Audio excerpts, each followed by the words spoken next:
qui est peut-être, mais encore une fois, ce sont des corrélations, ça s'est fait en même temps, peut-être dû à des volcans, mais personne n'est capable de dire si c'est vraiment dû à des volcans. Et puis, je pense au réchauffement qui a eu lieu à partir de 1850.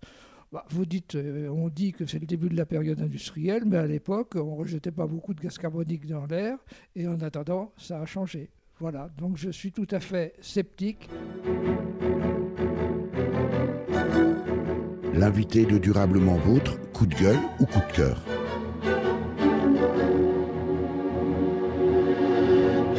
Exceptionnellement, c'est moi qui vais faire le coup de cœur, coup de gueule, et ce sera un coup de cœur cette fois-ci, parce que nous avons passé un bon moment avec Yves Lubraniecki et Philippe Dague, vous l'avez entendu, deux bons amis qui se respectent, mais qui sont fondamentalement pas d'accord sur les questions de développement durable.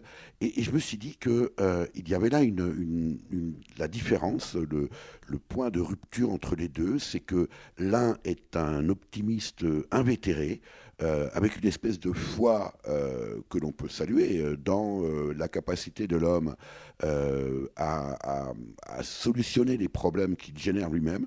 Et puis, ça c'est vous, Philippe Dague, et puis Yves Lubraniecki, qui est peut-être plus sceptique, qui s'interroge davantage et qui surtout se dit que c'est à l'homme de se prendre en main. Peut-être aussi Philippe Dague, je l'ai noté tout à l'heure, vous dites que de toute façon on n'est pas maître.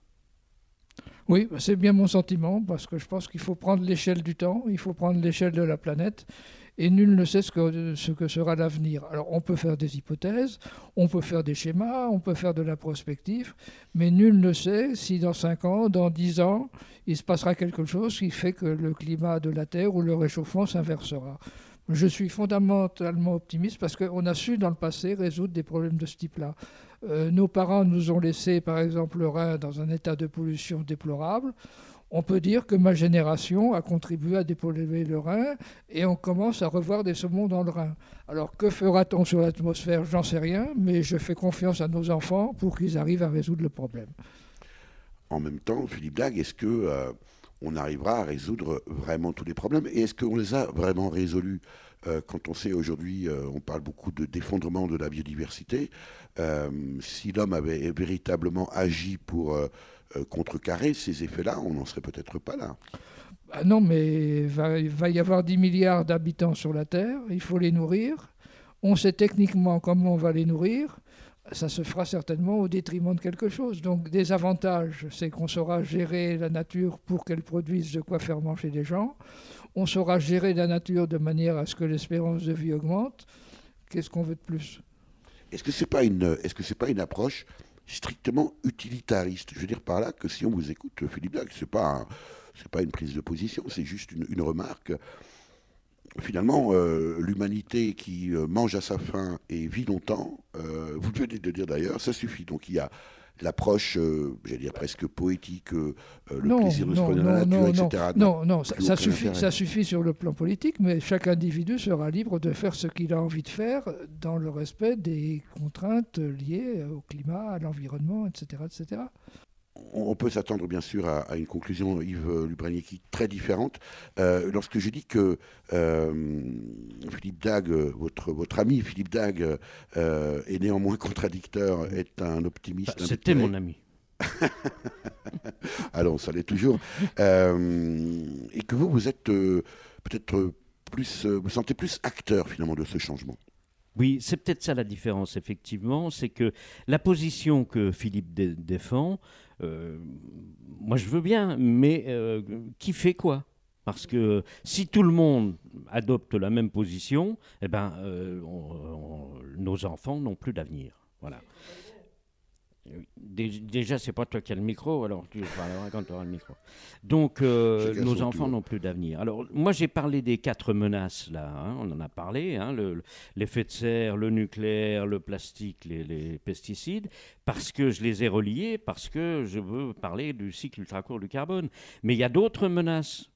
pour lesquels moi je n'ai pas de réponse, c'est la gestion calamiteuse de la ressource en eau douce, la démographie exponentielle, la guerre des cultures intimement liée au commerce des armes, l'effondrement de l'éducation de nos jeunes, là on le voit en ce moment avec la casse là, qui est liée aux gilets jaunes, là, à côté des gilets jaunes, qui n'a rien à voir avec mais qui a quand même des effets, c'est des jeunes qui n'ont pas d'éducation. L'explosion attendue des migrations économiques, politiques et climatiques, l'Office international des migrations qui dépend des Nations Unies. On ne va pas faire la liste, sinon on va... Non, mais j'ai fini, c'est le dernier point. On sera à 400 millions de migrants à l'horizon 2050. Ce qui m'intéresse aussi, Yves Lubraniecki, c'est comment vous faites pour garder cette relation amicale avec Philippe Dague, alors qu'on a entendu que vous êtes... c'est pas très radiophonique. Si on est amis avec les gens avec qui on pense la même chose, non, là, vous êtes quand même, possible. Là, vous êtes quand même très différent. Ça fait, je sais pas, 30 ans qu'on se connaît, qu'on s'engueule en plus. Ça fait 30 ans qu'on s'engueule. J'ai déjà eu envie de le tuer plusieurs fois. Pour le moment, je ne l'ai pas encore fait. C'est peut-être ce soir. Mais non, mais ça, c'est normal, je pense. Oui et non. Alors, bien sûr, évidemment, c'est normal. Mais pour autant, on peut imaginer que vous soyez tous les deux, je ne sais pas, ministres. Il y a bien des choix à faire dans une société. On ne sera pas dans le même gouvernement, à mon avis. Comment est-ce qu'on fait pour prendre des options politiques qui engagent le pays, qui engagent la planète, quand on a des amis comme ça extrêmement différents? Mais Monsieur Mutschler, excusez-moi, j'ai la réponse. C'est le cycle ultra court du carbone. Si on fait... C'était pas tout à fait le sens de ma question. C'est comment vous faites avec des contradicteurs qui ne sont... Enfin, on le voit aujourd'hui. Ah oui. On évoquait tout à l'heure Donald Trump qui vient de supprimer les quotas d'émissions de CO2 en pleine COP 24, alors que le GIEC vient d'annoncer justement que les émissions augmentent de façon exponentielle. Finalement, la discussion que nous avons là autour de la table, c'est une conférence internationale. Oui, d'accord. Alors, moi, je pense qu'on ne peut progresser que par la discussion. De la discussion jaillit la lumière, disait ma grand-mère. Hein. Et d'un autre côté, vous savez, il y a une phrase dure qui dit « on ne peut faire la paix qu'avec son ennemi ». Bon, évidemment, Philippe, c'est pas mon ennemi, mais on n'est pas d'accord sur certains points.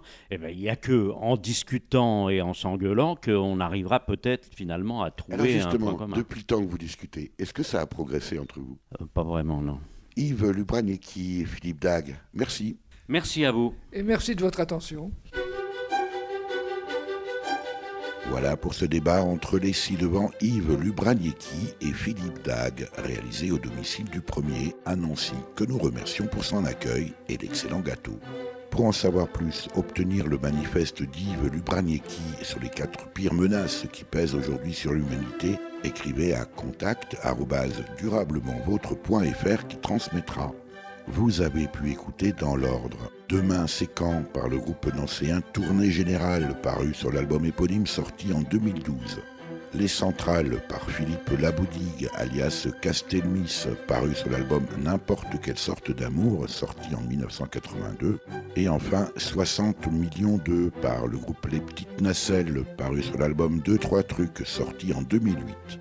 Merci à Véronique Olivier à la réalisation. Vous pouvez réécouter cette émission de la semaine qui suit sa première diffusion sur le site www.durablementvôtre.fr.